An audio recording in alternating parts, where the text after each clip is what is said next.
Hi guys, welcome to Office Blokes React. I'm Office Bloke Dave. I'm Office Bloke Mike. Office Bloke Daz. Together with the Office Blokes, aren't we? Yeah. Why not? There you go. Beautiful summer day outside. Absolutely stunning. Pissing down with rain. Yeah. The whole of Europe is having a heat wave and it's like 12 degrees and raining. That's because we're not in Europe anymore now. That's what it is. It's damn Brexit. They've taken the weather with them. Everywhere they go. Nice. Cheeky song pun in there as well. I think, Yeah. Anyway, we're going to do kids who killed their own families reacting to life sentences. Wow. Now, we did do one of these videos and it was like, was it girls or something that had Karens reacting to life sentences, and then it sort of branched out a little bit during the video. Do you remember? Yeah, that's right. I didn't think. I mean, I guess it's different rules in different countries, but I didn't think they could show like child killers, not child killers, but killers that are children. Yeah, we protect minors in this country, even if they're criminals, don't we? Yeah. But I suppose it's different, maybe different in the States. Yeah. Is that where this is from? Well, this is maybe kids who kill. I mean, even if like in the 20s, they're still their kids, aren't they? I suppose. Yeah, they don't necessarily be sort of like. Yeah, I'm thinking of someone who's about 9. Yeah, no. 9 with a massive machine gun. Yeah, blowing the family away. You think people like that probably won't be bothered about the life sentence, really? I think in a lot of places there's maximum sentences for minors, isn't there? Don't know. So like if you're a 10-year-old and you go on a mass shooting spree, the maximum you can get is like 20 years. I think you have to I think they reassess them, don't they, when they're adults, when and they're 19, then they take it from there. There's lots of child killers who've got out of prison or juvie 4 years later or whatever. Them fucking scumbags who killed that little what's his name in Liverpool? James Bulger. Yeah. Them two little shitbags got out, didn't they? They got new identities and One everything. of them was back in prison. Yeah, he was a. Yeah. Oh, Oh, That's dear two me. things you Got a roll today. Yeah. Bleep it out, Max. Bleep it out.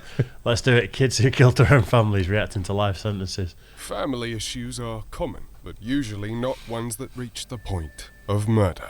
But killers like Sierra Helseth and Aaron Guerrero don't make that distinction. In Las Vegas, Nevada, the name Sin City has never been more accurate. Helseth and Guerrero, both teenagers, were in a relationship disapproved of by Helseth's father. Instead of trying to come to an agreement or even rebelling against her father, Sierra Helseth, with the help of her boyfriend, brutally murdered her own father, and his body was found on April the 9th, 2021.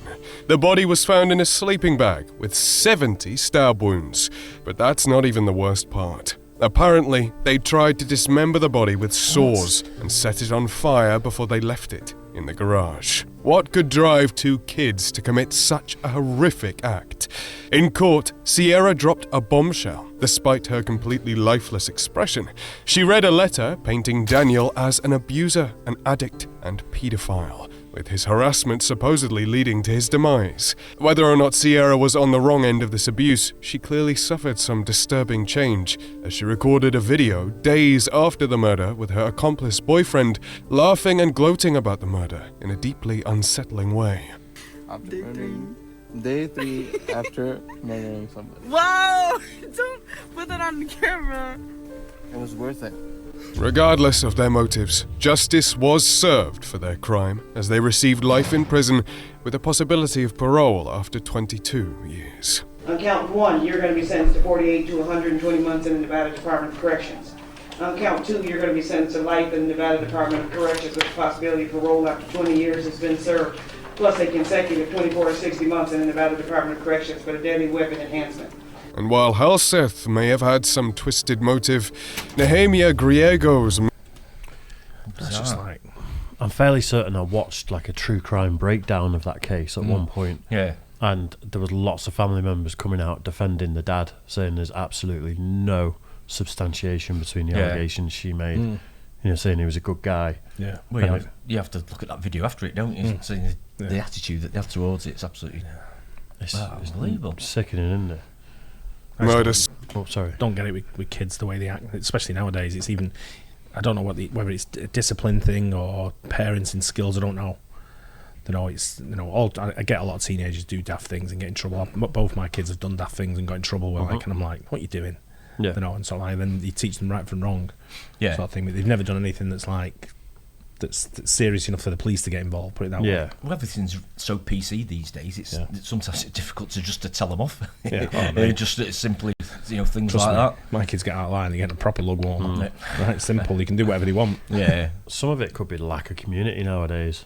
Because, that whole take a village to raise a child thing. But if no one knows the neighbours, and kids are just there's innocent. nothing for them to do neither over here. There isn't. I was reading a statistic the other day about how many parks have been taken away. I'm not just talking about playground parks, I'm talking about football pitches, rugby pitches, cricket wickets, basketball courts, things like that just been taken away. And it's a big problem, especially for teenagers, I think, after schools and stuff like that. And in the evenings, there's literally nothing for them to do, is there? No. If you don't like kicking a football about or something, then they just get bored, don't they? And they shut all the youth clubs about 20 years ago. Exactly, yeah. And there's no mental health help anymore, so it's just like kick everyone out onto the streets. Some councils build skate parks, and you'll have football pitches and a skate park, so you've got some alternatives. That's only come up in the last couple of years. Yeah.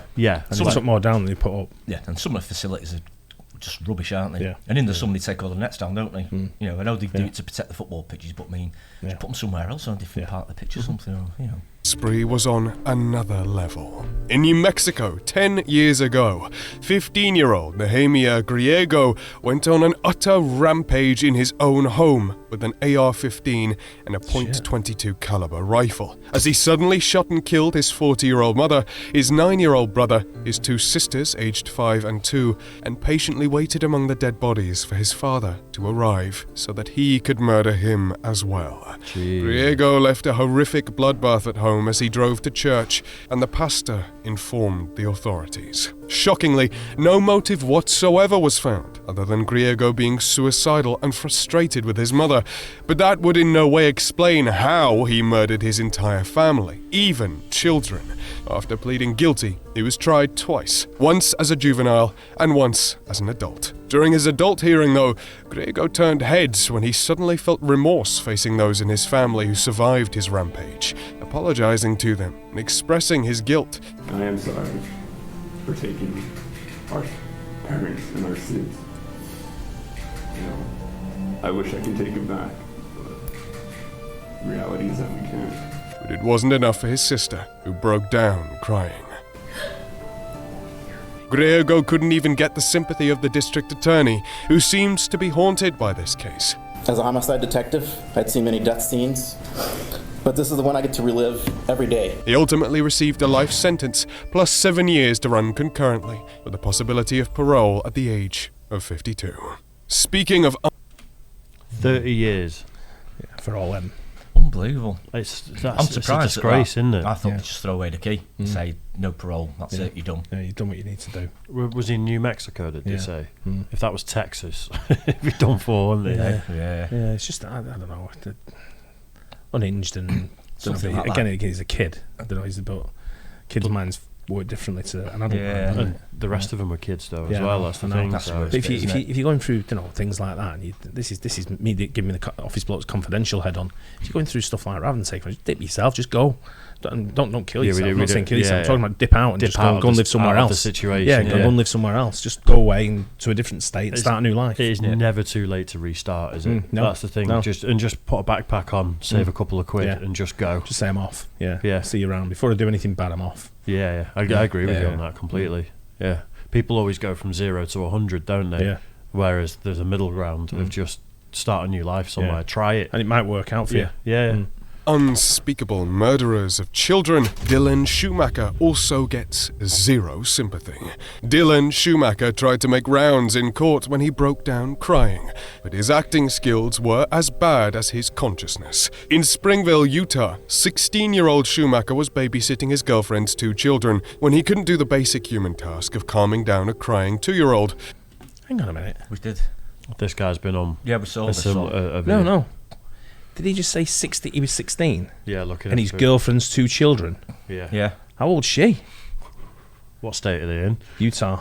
Okay, yeah, get it. So, he disgustingly decided to cover his head with a pillow and strike him to make him silent. But unsurprisingly, the damage the child received took his life. While Schumacher was clearly abusive, the prosecution and defense were at odds with a second-degree manslaughter or second-degree murder charge. Austin Smith was completely defenseless. That's a given.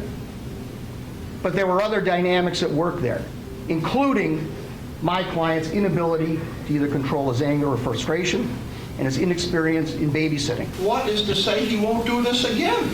Well, we don't know that. I think it's completely unlikely.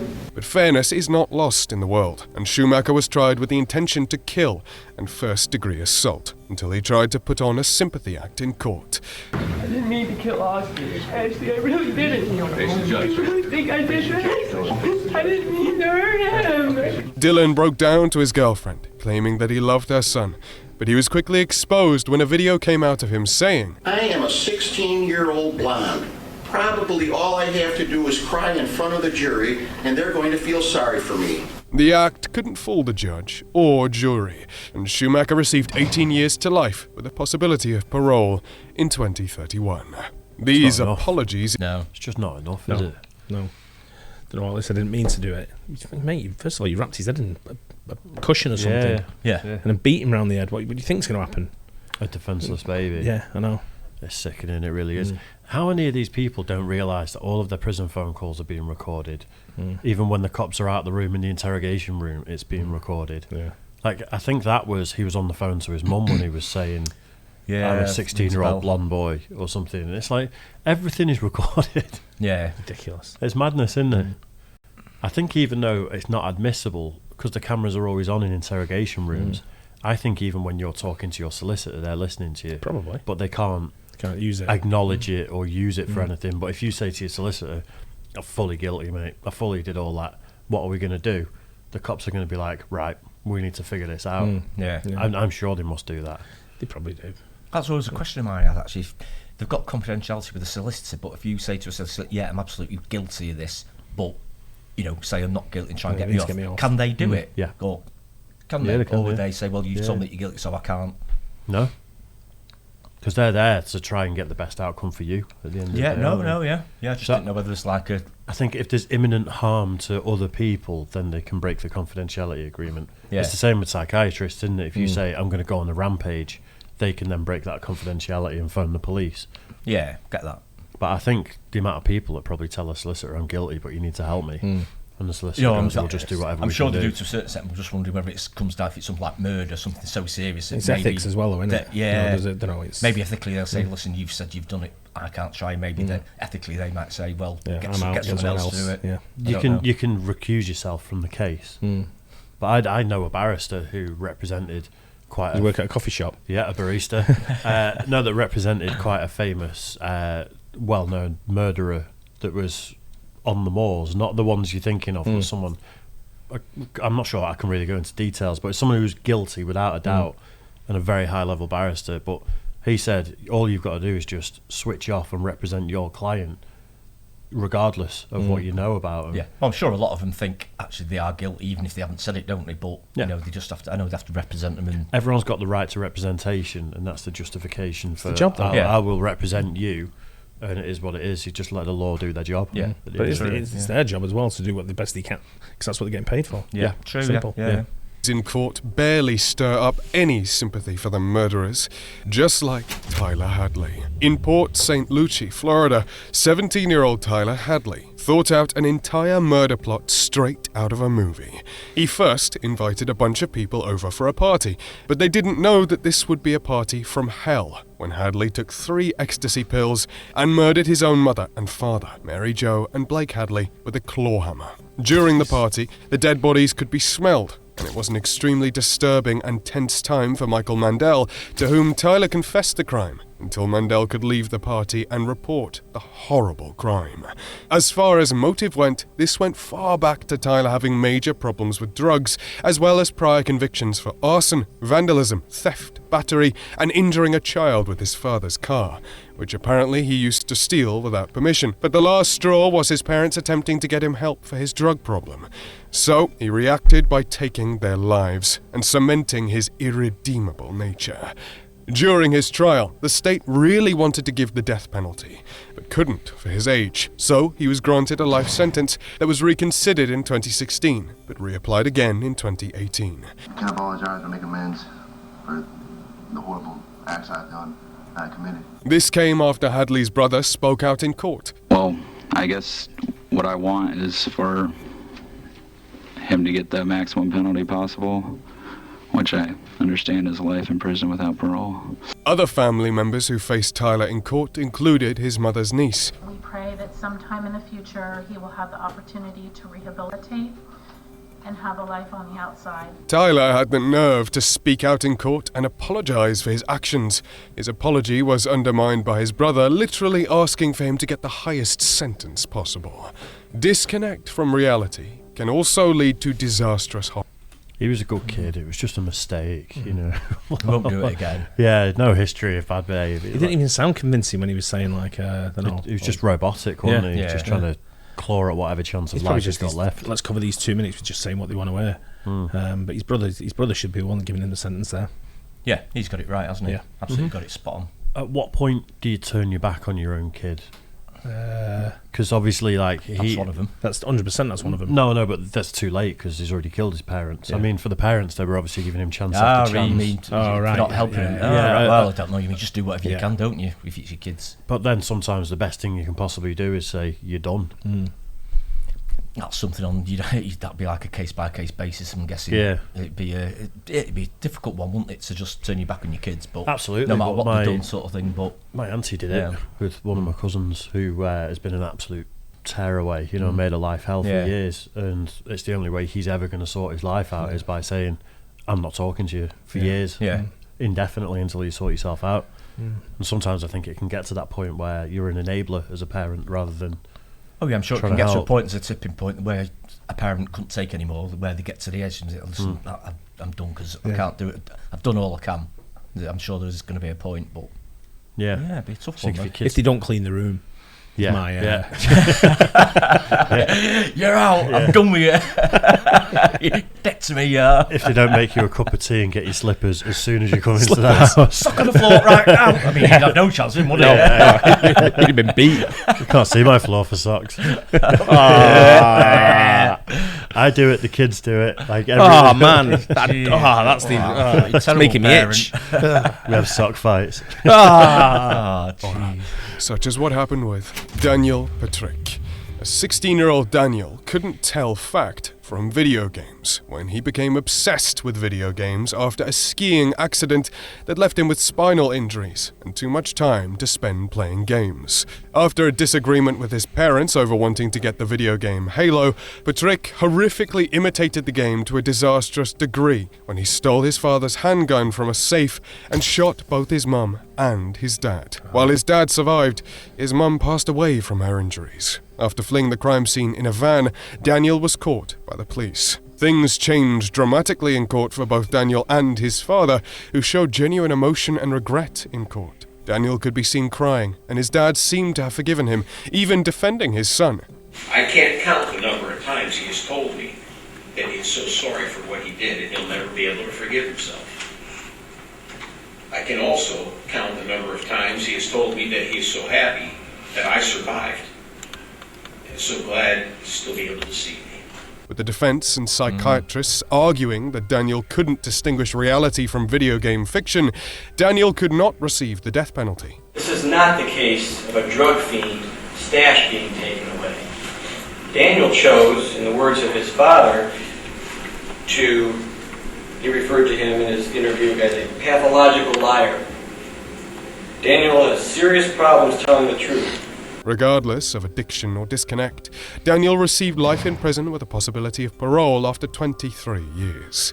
This goes to show that forgiveness cannot stand against justice. While some argue that video games lead to violence, childhood trauma is definitely way worse, leading to cases like Sethprovaki. After being neglected by his parents, who apparently had nothing nice to say about him, Sethprovaki went on a rabbit hole of drugs and stealing that culminated in a brutal killing spree when he was only 18 years old in Muskegon, Michigan in November the 29th, 1998. Sethprovaki would shoot both his parents, his brother, his grandfather, and his brother's girlfriend. While the authorities could not point toward a specific motive, it was clear that a lack of love led him down this path, all the way to the courtroom, where he gave an apology that's impossible to deem genuine or not. I'm sorry for what I did, but that's hardly enough. Seth received life in prison without parole in 1999. But then the story got 10 times crazier a decade later, when in prison, 3 men, including Sethprovaki,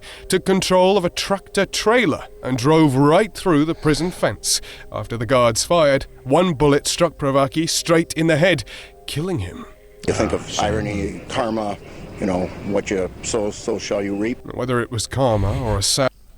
The face of that cop. Yeah, he seems so upset. He's breaking the bad news to the news report. It's like almost doing a little jig while he's talking. It's fired. One bullet struck Sethprovaki straight in the head, killing him. You think of irony, karma, what you... Looks like he's just won the lottery. Whether it was karma or a sad tale of an unloved boy, that's up to you. More often than not, it's mental illness that leads to horrific crimes like these, such as with Jake Evans. In a Parker County, Texas mansion, 17-year-old Jake Evans one day snapped, grabbed a .22 caliber pistol, and shot his mother and young sister on a complete whim. He immediately called 911, and the call was both horrifying and saddening, as Evans is clearly suffering from severe issues. 911, where's your emergency? My house. Okay, what's the emergency? I just killed my mom and my sister. You just killed your mother and your sister? How did you do that? I shot him with a .22 revolver. Are you sure they're dead? Yes. Okay, I want you to stay on the phone with me, okay? Are you all right? Yeah, I'm fine. Okay. Where is the gun? It's on the kitchen counter. According to the call, he'd been planning to kill for quite some time, and apparently was planning on killing his other sisters and grandparents, taking inspiration from Rob Zombie's Halloween movie, and a general disconnect with human nature. Is there any reason that you were so angry at your mother and your sister? I don't know. I wasn't, it's weird, I wasn't even really angry with them. It just kind of happened. I've been kind of planning on killing for a while now. The two of them, or just anybody? Pretty much anybody. Why? I don't know.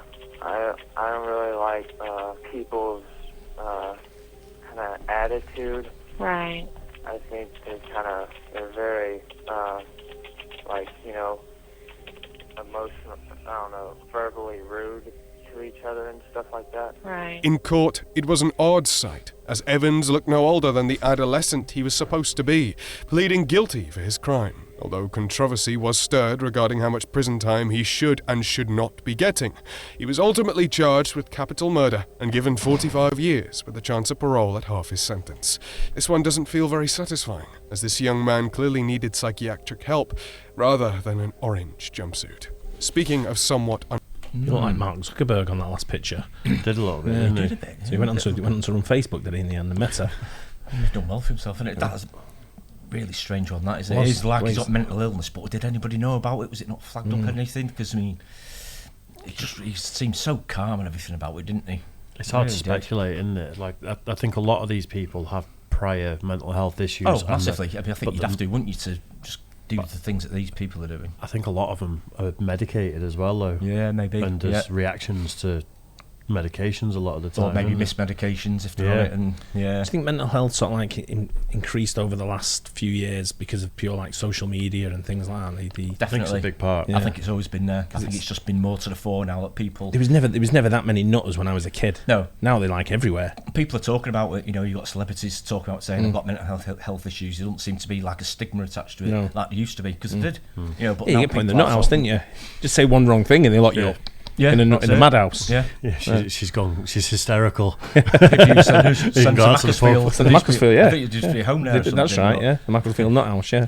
I think, like, a stat that I heard, it's in the States though, but I'm sure it's representative over here as well, was something like in the 60s or 70s there was, I think, 300 mental health beds per 100,000 people, and now that's down to 17 beds per 100,000 people.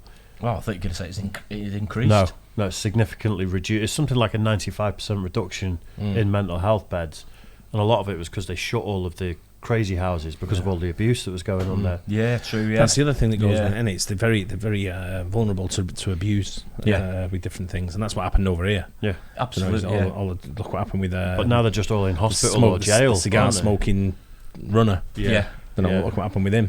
Yeah. No, you're absolutely right. They used to have separate hospitals for them, didn't they? People with mental health issues, but now they're just in the general population hospitals and found care homes and just anywhere. Yeah, I know. Well, the madhouse. Exactly. Yeah. Unfair rulings for those who are ill. There was a lot of sympathy for Jacob Morgan, whose status as a killer is in definite question. In South Carolina, 17-year-old Jacob Morgan was in charge of taking care of his 14-month-old baby brother, Joshua, when a fire broke out accidentally that was seemingly started by Morgan, who changed his statements from throwing a pillow near a heater to lighting the pillow on fire. Regardless of how it happened, Morgan was unable to do anything as baby Joshua tragically passed away in the flames. In court, Morgan was in shock and tears at what had transpired, and the hidden truth was that he was on the autism spectrum with a fascination with fire, which caused him to start this fire and another one 2 weeks prior. A burn pattern that goes from underneath that child towards the door of the bedroom.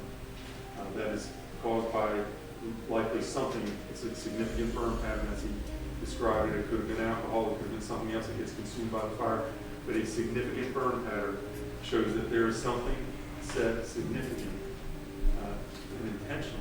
Because of these conditions, Morgan was not charged with murder, but involuntary manslaughter, with a 10-year sentence to run consecutively with a 15-year sentence and 5 years of probation for arson. I believe the state has, in fact, met their burden, so therefore I am going to find that there is probable cause to charge the individual with the bound over for General Sessions Court for more charges. Upon hearing his sentencing, Morgan's expression was still saddening. So, concurrent is when it runs at the same time. Yeah. And what was the one that he got? He got concurrent, didn't he? Did he get concurrent? What's the He one got where 10, 15 and 5. What's the one where they tack them onto each other? Consecutive. Consecutive, yeah. Is that right? Yeah. I think so, yeah. It's mad. I think everyone's on the autism spectrum, though. Some worse, some more than others. Well, absolutely, but it's a spectrum, and I think all the population can be somewhere on it. Yeah, probably. But you never have these like episodes. I mean, certainly what these guys go through. Yeah. It's like they definitely need help. Absolutely. Sometimes it's too late, and once they've committed it, sorry mate, you're going to the nut house. I mean, they're extreme cases these, aren't they? But I mean, it's so sad, especially when there's like kids involved and everything. It's absolutely shocking. I wonder if the invention of antidepressants is the thing that made people shut down the crazy houses. You know, that's. I know there's a lot of abuse, but I think it's abuse. But I think that's the main one. But maybe if pharmaceutical companies could have gone to the government in the 60s or whenever and gone, well, we've got these pills, so you don't need facilities anymore. We can just give people this. I think they've always had pills and drugs for it anyway, haven't they, to be fair? I mean, electric shock therapy on the nipples and things like that. But it's just like I've been in hospital this week. Not me, but someone else. But when I was there, it's evident that everyone's got mental health problems that's in there. Yeah. And I'm looking around and I'm like, some girl's yelling outside the ward, and I'm like, I'm not having this. So I just stuck my head out and just stared at her, and I'm like, can you carry on yelling? Or, you know what I mean? Just like looking at her like to say, shut up. And she was going on about her meds not being right. But where that hospital is, the estate that's right next to it. Yeah. Right. It attracts like some of the proper wrong-uns, and they're going through a lot of stress anyway from that state, obviously with the cost of living crisis and everything that goes with it, but they're all piling in there and they shouldn't even be there. No, true. No, you're right, absolutely right. Just how many tragedies could be avoided with better mental health care? Many, quite a lot. But what level of mental health care is better? Might be given the best. These are just out there crazy. Some people don't seek help as well, don't forget. Some people have got mental health issues, but they'll go under the radar. But a lot of them just want the medication, and what they do is they overdose, not overdose, but they over intake the medication. Yeah. And then all of a sudden it becomes an addiction, and then you get addicted to something else, and they just lost cause. You just give them an injection and go, right, lie in the corner over there for an hour. I'll get back to you. And put them in the loony bin. I've known a few medicated people over the years. I've dated a few as well. Yeah, surprised you to believe. But people that maybe medicated for bipolar and things like that, but go out and take loads of MDMA at the weekends and drink loads of booze and smoke weed. And it's like, Jesus Christ, you're hanging on by a thread anyway. I know. It's crazy. Mix. I know. Anyway, hope you guys enjoyed that. Don't forget, like and subscribe. We'll catch you on the next one.